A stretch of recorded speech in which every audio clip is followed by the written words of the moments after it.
par Ilko Cash.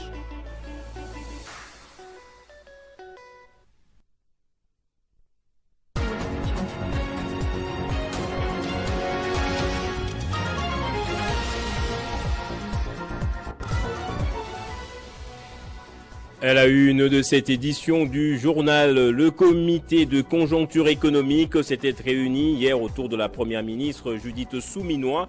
Au menu, comment venir en aide aux opérateurs économiques et aux populations de l'Est du pays. Le gouvernement a annoncé de nouvelles mesures. À la une aussi, le bilan du dernier naufrage sur le Mai-Ndombe est revu à la hausse. On parle de près de 126 personnes rescapées sur le 300 personnes qui étaient à bord. Des dizaines de personnes sont toujours portées disparues.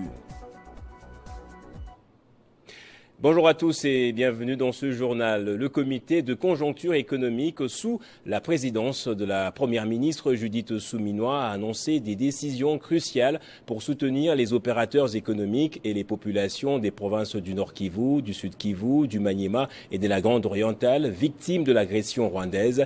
Le gouvernement prévoit des allègements fiscaux, non fiscaux, parafiscaux ainsi que des facilités douanières en faveur de ces provinces. Au terme de cette réunion, le comité de conjoncture économique a annoncé que le gouvernement prépare des mesures d'allègement fiscaux et autres facilités à accorder aux entreprises et la population se trouvant dans les provinces victimes d'agressions rwandaises. Il s'agit des provinces du Nord Kivu, Sud Kivu, Maniema et celle de la Grande Orientale. Le ministre des Finances a restitué au comité les conclusions de la commission tarifaire qui s'est réunie à la demande de son Excellence Madame la Première ministre, et cela pour mettre en pratique une instruction du Président de la République qui a voulu que le gouvernement apporte certains allègements et d'autres facilités en faveur des opérateurs économiques. Ces mesures d'allègement fiscaux, non fiscaux, parafiscaux, ainsi que des facilités douanières en faveur des provinces concernées feront l'objet d'un décret de la Première ministre après débat en Conseil des ministres. Concernant l'exécution du budget d'investissement pour l'an 2024, le comité de conjoncture économique annonce un débit de décaissement des fonds pour financer les programmes de développement local des 145 territoires, le PDL 145, et pour soutenir la campagne agricole qui sera bientôt lancé par le gouvernement. Le comité de conjoncture économique a identifié les programmes prioritaires qui devraient bénéficier de décaissement dans les meilleurs délais possibles. Il s'agit plus particulièrement du programme PDL 145 territoires. Le paiement des salaires des agents publics et fonctionnaires de l'État connaît une régularité historique. Au cours de ces mois d'août, le gouvernement souminois a pris des mesures patriotiques en vue de garantir la possibilité pour tous les fonctionnaires de recevoir leur salaire avant le 28e jour de chaque mois. En effet, le CCE appelle les banques commerciales impliquées dans la paie des agents publics et fonctionnaires de l'État à s'activer davantage pour conclure les opérations au cours de ces mois. Cette régularité de la paie marque une étape importante dans la gestion des finances publiques en République démocratique du Congo et devrait contribuer de manière significative à rassurer les fonctionnaires car cela est une priorité pour la chef du gouvernement, Judith Souminois Toloka. La délégation syndicale du ministère de la Justice et garde des Sceaux a exprimé son soutien à la politique des réformes initiées par le ministre Constant Mutamba.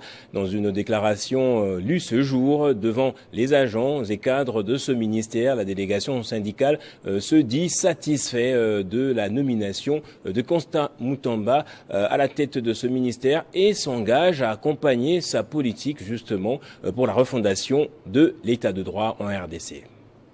Excellence, Monsieur le ministre d'État, c'est avec grand plaisir que les cadres et agents du ministère de la Justice avaient appris la nomination de votre Excellence à la tête de ce ministère combien stratégique pour la refondation de l'état de droit dans notre pays. Notre joie est doublement immense du fait que d'une part, vous êtes praticien de droit où vous êtes reconnu pour vos positions tranchées. l'homme de la rupture. Et d'autre part, vous avez la connaissance approfondie des problèmes récurrents auxquels le secteur de la justice est confronté depuis plusieurs décennies. Nous vous prêtons main forte afin d'atteindre vos objectifs dans la lutte contre les antivaleurs qui gangrènent notre pays en général et l'administration de la justice en particulier. La délégation syndicale et l'ensemble du personnel promet de travailler en collaboration avec votre Excellence dans la réforme du secteur de la justice, souvent critiqué et qualifié de malade, afin de restaurer la confiance dans la gestion administrative et judiciaire et de renforcer l'état des droits dans notre grand et beau pays, la République démocratique du Congo. Excellence, c'est avec raison que nous avions accueilli avec joie votre arrivée au sein de notre ministère longtemps critiqué. Dans peu de temps, avec votre arrivée, nous constatons avec satisfaction les réformes courageuses qui vous rendent célèbres auprès non seulement des citoyens congolais, mais aussi des étrangers épris de bon sens. Ce jeudi 22 août, l'activiste des droits humains Ludovic Kalengai totalise exactement 104 jours sans donner signe de vie. Sa structure dénommée Programme multisectoriel de vulgarisation et sensibilisation a lancé un cri d'alarme aux autorités congolaises pour obtenir la libération de cet homme connu pour son combat de lutte contre toute forme d'injustice sociale et de discrimination. Le PMVS tient à rappeler à l'opinion nationale et internationale que ce jeudi 22 août 2024, son coordonnateur Ludovic Kalengai totalise 104 jours sans signe de vie. Nous rappelons qu'en date du 1er mai 2024, le coordonnateur Ludovic Kalengai et les PMVS avaient prévu une marche pacifique conformément à l'article 26 de la Constitution. Et cela après avoir saisi officiellement les autorités. Notre coordonnateur avait répuisé toutes les démarches administratives en saisissant l'inspection des travail, le ministère du Travail, la RPTC et la présidence de la République concernant les actes d'injustice sociale, maltraitance des agents d'Orange RDC. Cette marche pacifique devrait chuter à la société Orange RDC en déposant un mémorandum. En date du 9 mai, soit la veille de la dite marche, notre coordonnateur Ludovic Kalengai a été convié à participer à une réunion entre la direction d'Orange RDC, les représentants des victimes et l'un des retraités de cette société de communication qui jouait les rôles des médiateurs. Fort malheureusement, pendant la dite réunion, les agents en tenue militaire ont envahi les lieux et ont embarqué notre coordonnateur. En ces mêmes instants, nous avons observé une forte mobilisation militaire et policière devant la société Orange RDC. Nous rappelons une fois de plus que notre coordonnateur Ludovic Kalengai est connu pour son combat de lutte contre toute injustice sociale et toute forme de discrimination.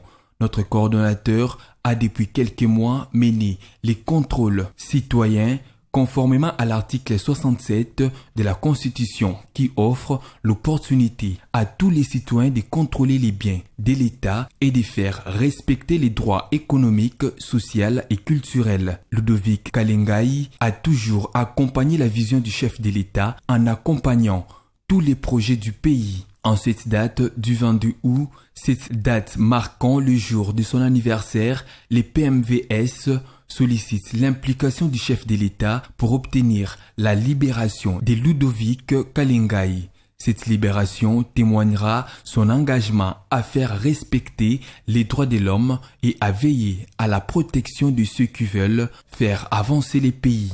Que Dieu bénisse la République démocratique du Congo. Message signé la Coordination nationale PMVS. La RDC a besoin de 600 millions de dollars pour lutter contre la variole du singe, connue également et officiellement sous le nom de Mpox, a dit le ministre de la Santé Roger Kamba. Entre-temps, la situation sanitaire dans la capitale est plus ou moins inquiétante avec une légère hausse. En attendant des réponses efficaces contre le virus, le gouvernement a recommandé le respect des règles d'hygiène pour éviter la propagation du virus. 60 millions de dollars est le montant exact dont la RDC a besoin pour une réponse rapide contre les virus des monkeypox au pays. Le ministre de la Santé, Roger Kamba, qui avait annoncé 42 millions pour lutter contre cette maladie, précise qu'il faut bien plus pour éradiquer totalement les virus en RDC. Nous avons effectivement annoncé 49 millions, mais c'est pour l'utilisation de besoins assez précis. Et comme vous venez de le dire vous-même, rien que la vaccination, nous sommes autour de 600 millions. Vous voyez que les 49 millions, ce n'est pas le budget total. Vous voyez qu'on va monter encore en puissance parce qu'effectivement, nous adaptons notre plan régulièrement et nous sommes très accompagnés par l'Africa CDC dans cette mobilisation de ressources. Les États-Unis et le Japon avaient annoncé récemment des doses pour vacciner 4 millions de personnes, dont 3,5 millions d'enfants en RDC. Pays les plus touchés par ce virus qui a déjà fait plus de 500 morts selon les ministères de la Santé. À Kinshasa, la situation sanitaire est de plus en plus préoccupante. Le nombre des cas confirmés est de plus de 20, dont 2 décès.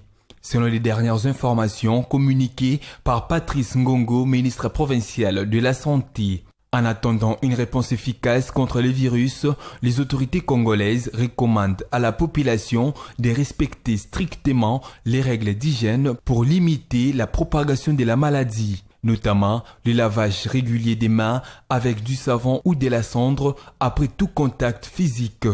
Éviter la consommation des singes et des animaux trouvés morts dans la forêt.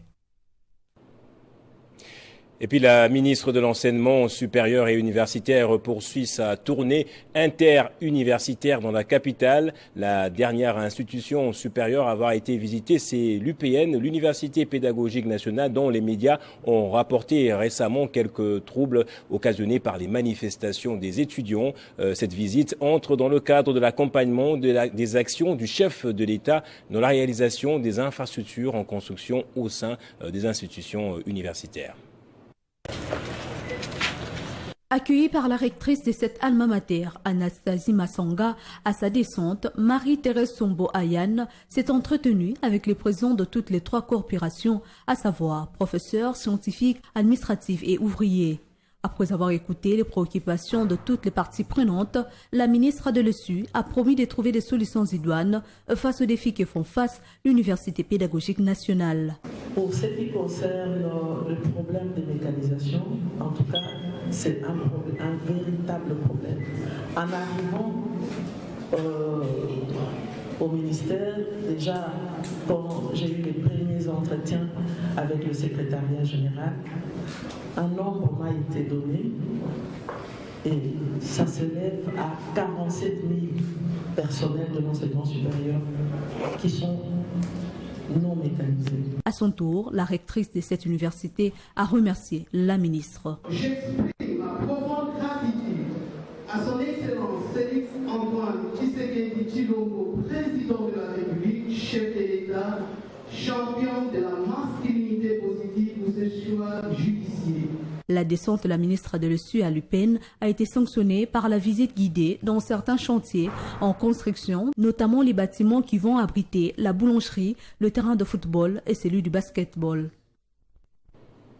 Je disais en titre, 128 rescapés, c'est le bilan actuel du récent naufrage d'une baleinière transportant près de 300 passagers sur la rivière Lukeni dans la province de Maïndombe. Les recherches se poursuivent. 26 corps sans vie sont donc repêchés récemment. Depuis la survenue de l'accident, l'information a été livrée par une autorité de la région.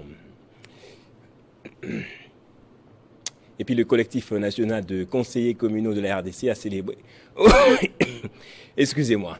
Le collectif national des conseillers communaux de la RDC a célébré pour la première fois en RDC la journée africaine de la décentralisation et du développement local, considérée comme pionnier du développement à la base. Les conseillers communaux continuent donc d'accentuer la pression et solliciter l'implication personnelle du chef de l'État pour l'organisation des élections des bourgmestres afin de rendre effective la décentralisation en RDC. En marge de la célébration de la journée africaine de la décentralisation et des développements local, le collectif des conseillers communaux de la République démocratique du Congo a organisé mercredi 21 août un atelier d'échange sous les thèmes « L'effectivité de la décentralisation en RDC, mythe ou réalité ». 3 éminents intervenants dont le professeur Meya, doyen de la faculté des sciences politiques et administratives de l'université de Kinshasa, Pacifique Nkonzi, expert chargé de projet, participation politique et leadership féminin à l'ONU, femme et député national Joseph Bangakia, président du réseau parlementaire d'appui à la décentralisation, ont démontré que la décentralisation est une réalité en RDC. C'est alors il faut la rendre effective avec l'organisation des élections.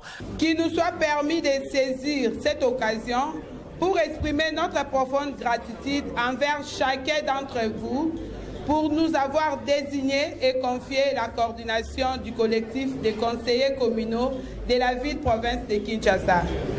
Honoré et reconnaissant de la confiance que vous avez placée à notre modeste personne et impatiente de faire ces voyages ensemble. Des bourgmestres des communes et la présence des conseillers communaux est une fierté pour la République démocratique du Congo et pour le développement local selon les intervenants. Par la même occasion, les coordonnateurs du collectif national des conseillers communaux a procédé à l'installation de la coordination provinciale de Kinshasa avec une femme à sa tête, la conseillère Antoinette Lecomba, élue de la commune de Makala. Et puis la direction de la morgue centrale de Kinshasa a annoncé l'enterrement dans les jours qui viennent de tous les corps des personnes abandonnées enregistrées dans les différentes morgues de la capitale congolaise et des morts-nés. L'annonce a été faite dans un communiqué officiel lu mercredi à l'hôtel de ville de Kinshasa. C'était à l'issue d'une réunion tenue ce mercredi 21 août 2024 que la direction de la morgue centrale de Kinshasa a fait savoir que l'inhumation se fera au cimetière Fula-Fula dans la commune de Maluku. On prépare à la dite réunion le représentant de l'association congolaise pour l'accès à la justice, du Bureau conjoint des Nations Unies, de l'Institut congolais des droits de l'homme, des parquets des grandes instances de Gombe et Matete, de la division urbaine des droits de l'homme, des divisions provinciales de la santé et de l'intérieur et de l'Agence nationale de renseignement. La direction de la morgue centrale de Kinshasa informe le public qu'elle va procéder dans les jours à venir à l'enterrement des corps des personnes indigentes, abandonnées et mornées provenant de toutes les morts de la ville-province de Kinshasa. Cette opération se fera à la lumière du jour au cimetière de Fula-Fula dans la commune de Maluku. Succès, elle prie à la population de ne pas paniquer car elle veillera à la dignité et au respect dû aux morts. Faite à Kinshasa le 21 août 2024. Lié à l'hôtel de ville.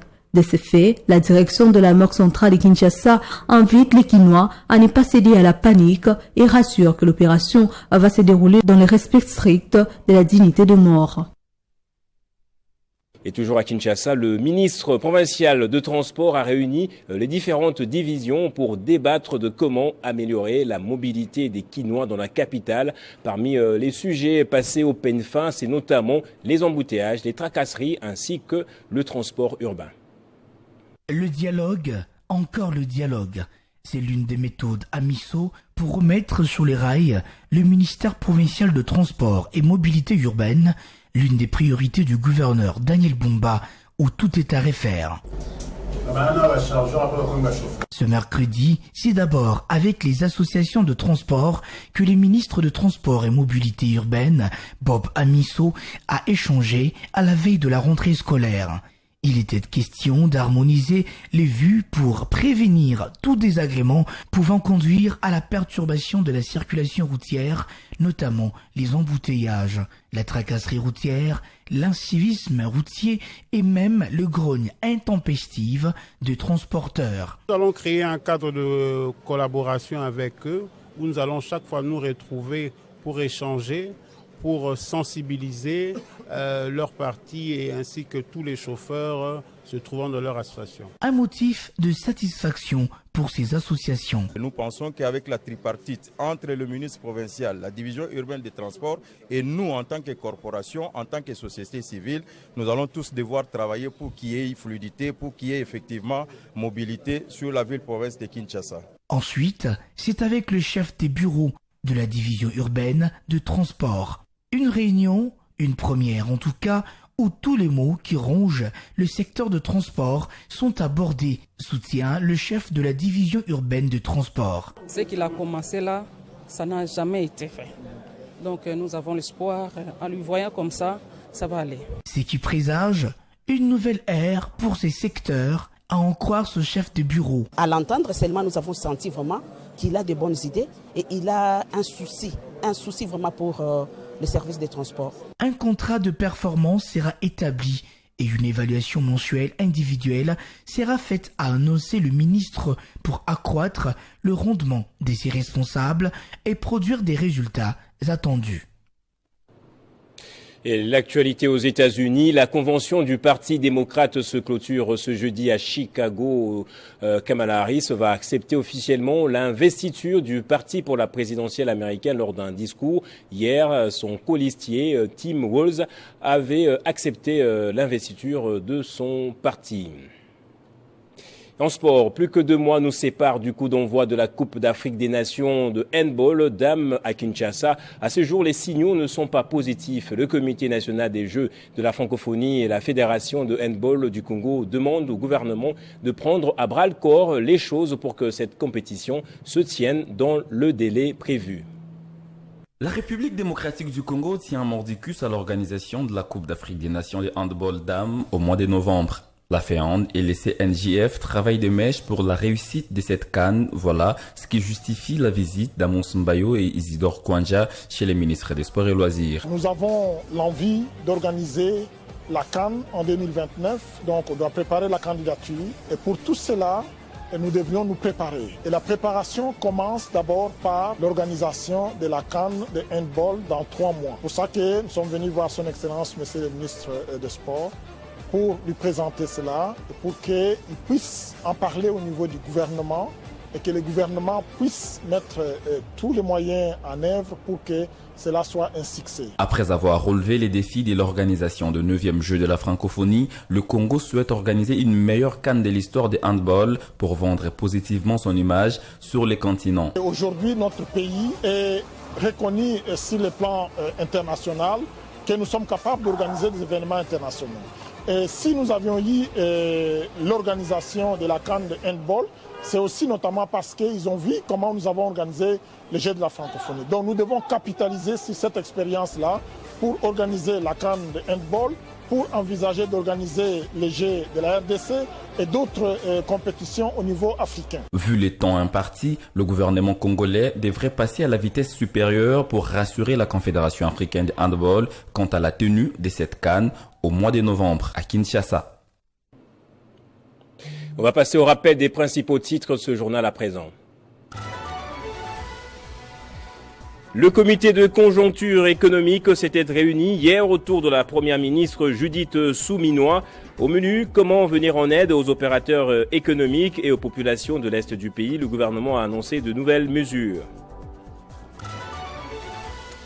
Et puis le dernier bilan du naufrage survenu sur la rivière Lukeni dans le Mai-Ndomé a été revu à la hausse. Près de 128 personnes ont été rescapées. Une dizaine restent toujours portées disparues sur les 300 personnes qui étaient à bord de la baleinière. On va lire les journaux à présent, madame, messieurs. Restez avec nous.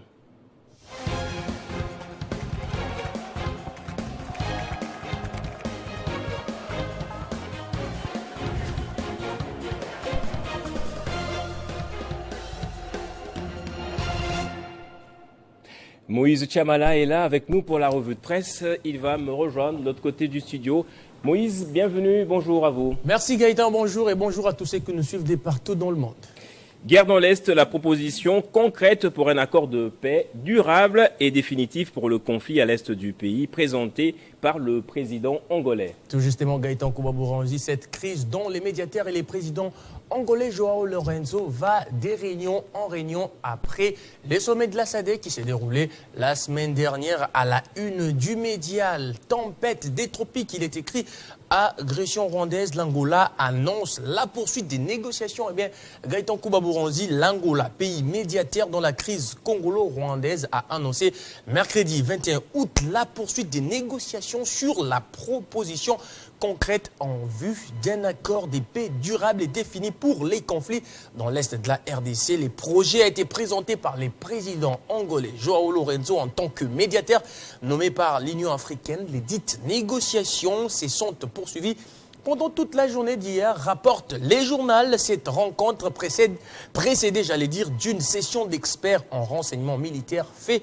suite aux récentes démarches du président angolais qui s'est rendu à Kigali et à Kinshasa les 11 et les 12 août pour présenter une proposition d'accord de paix au président Paul Kagame et Félix Tshisekedi, comme les notes. Forum des As en marge du 44e sommet de la SADC tenu le 17 août à Harare au Zimbabwe. Gaëtan, les médiateurs désignés par l'Union africaine avaient présenté son rapport des médiations à la réunion de la Troïka, à l'organe des coopérations en matière politique, défense et sécurité de la communauté des développements de l'Afrique australe, axée sur la crise sécuritaire dans l'Est de la RDC. Pour sa part, la prospérité, dans son communiqué final sanctionnant la fin des travaux, fait remarquer les quotidiens. La SADC souligne toute l'importance qu'elle accorde au règlement du conflit entre la RDC et le Rwanda, deux pays pourtant du point de vue géographique limitrophes.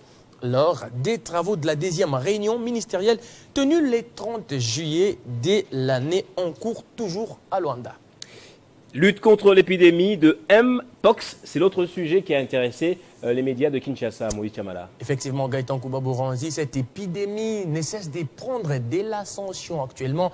À Kinshasa, il sévit des cas pareils. À la une du média ACP, il est écrit 11 cas des variole du singe sous traitement à Kinshasa. Gaëtan, la ville de Kinshasa, capitale de la République démocratique du Congo, a enregistré au cours de la semaine du 12 au 18 août 2024, 11 cas confirmés de la variole du singe qui sont actuellement sous traitement et internés à l'hôpital général des références, rapporte l'agence congolaise des presses. La zone des santé de Limete, plus précisément l'aire des santé industrielle 2, est déclarée épicentre de l'épidémie des monkeypox à Kinshasa.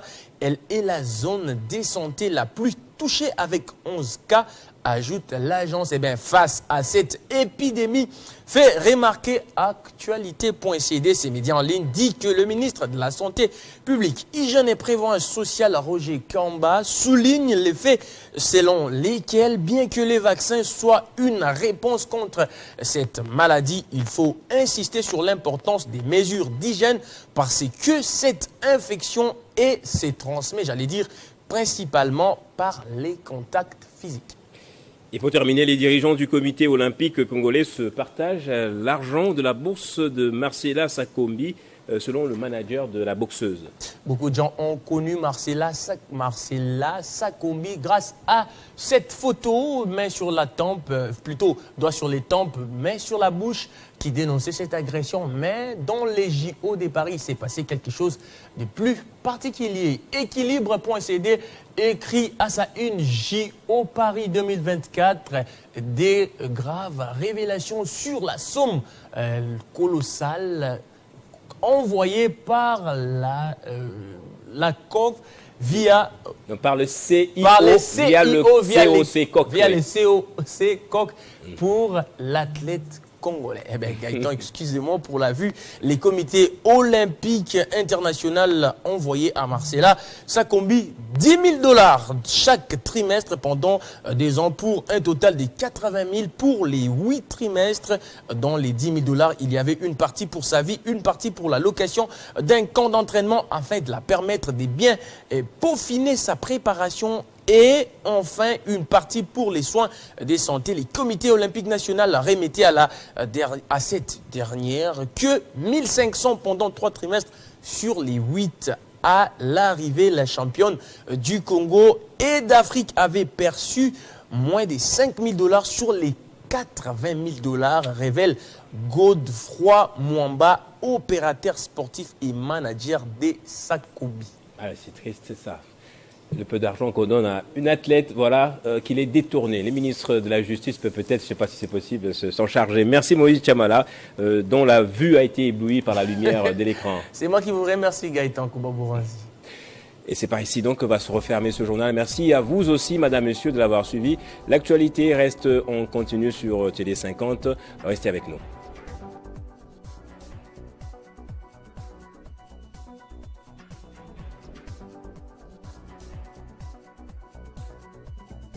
Retrouvez toute l'actualité en continu sur www.tele50.cd.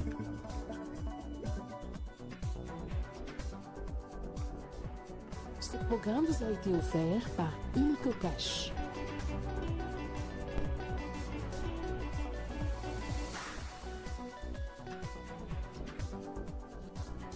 Les ministres d'État, ministres de la Justice et garde des Sceaux portent à la connaissance de l'opinion nationale que, sur son injonction, à la suite de la dénonciation faite par un collectif des avocats venus le rencontrer en son cabinet, le général Jean-Claude Kifoy, auteur des tortures et autres traitements inhumains et dégradants sur la personne des maîtres Kabwende Mouchibi Fabi, avocat près les barreaux du Olomami, fait déjà l'objet des poursuites pénales devant l'auditorat général des FARDC. Toutes les dispositions sont prises pour que justice soit faite. Les ministres d'État, ministres de la Justice et garde des Sceaux saisit l'occasion pour féliciter la justice militaire par les billets de l'auditorat général des FARDC et les premiers présidents de la haute cour militaire pour leur promptitude et efficacité. Fait à Kinshasa, le 22 août 2024, les cabinets du ministre de la Justice et garde des Sceaux